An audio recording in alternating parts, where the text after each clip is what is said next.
Kain tayo. Try natin to. Duck legs. Ayan. Itong duck legs na. Ang laki. And ganito siya kalaki.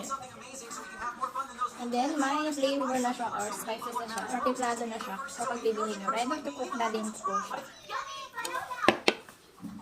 Yung lambot niya kasi yung ano niya, balat niya or yung meat niya is nahihiwalay na sa ano niya, bone niya or sa tawag dito, buto niya. Ayan, tikman natin. Ayan, may suka pala ako dito. Kasi yung nabili ko pala is hindi siya manghang or spicy flavor. Siguro mas masarap pa o spicy flavor siya. No, Mama, it's not spicy. Yeah, I know, it's not spicy. Ayan, try natin. It's no white chicken. You know, like the empty sauce, Ang lambot niya. they're not. Napakalambot niya. They're like,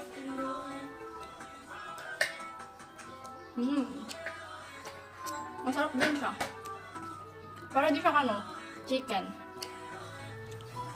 Or manok.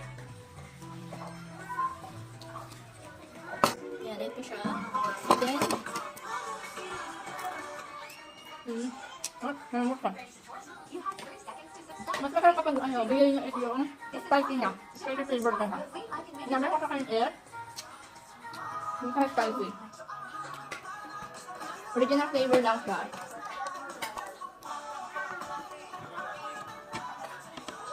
Kaya magsisilak. Masarap ko lang siya.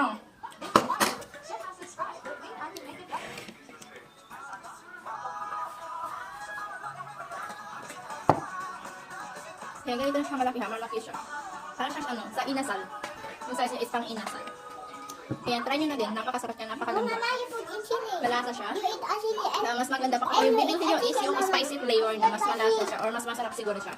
Yung nabili ko kasi is original. Tapos kapag yung spicy is napaka-spicy or spicy na din siya or mangha na din to. Kaso hindi pala. Wala siyang kaanghang-anghang.